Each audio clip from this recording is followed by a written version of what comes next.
Assalomu alaykum kanalim do'stlar. 3 ta sizlar raskatnoy devorlarimiz tayyor bo'ldi. Bu devorlarning qulayligi juda ham ko'p. Qo'llar chiqadimi? Dom va shunaqa eshik kichkina xonalar uchun olib kirishga juda ham udobniy bo'ladi, stingalar yotadi.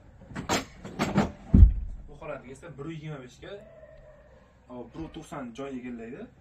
2 kishini bemalol ko'taradi. Taglari mexanizmlar chiqadi.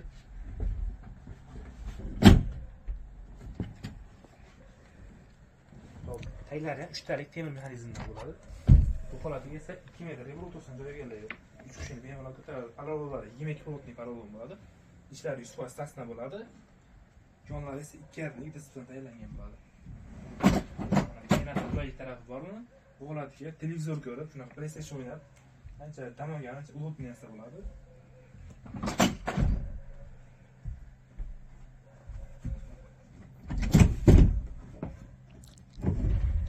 Bu holatiga esa 2.30 ga 90 dan joy egallaydi. Xo'p, shunaqa sifatli xizmatlarga biz o'zimizga aloqa chiqaverasizlar. O'zimiz ustamiz, birinchi qo'l devor olsa, xudo xolasa, hamma viloyatlarga dastavka qilib berishga, xudo xolasa, harakat qilamiz. Videomiz yoqqan bo'lsa, like bosib, kommentariyada o'z fikrlaringizni bildirishingiz mumkin. Navbatlarimiz 91 149 59 oldim. Shunaqa sifatli xizmatlar kerak bo'lsa, o'zimizga aloqa chiqaverasizlar.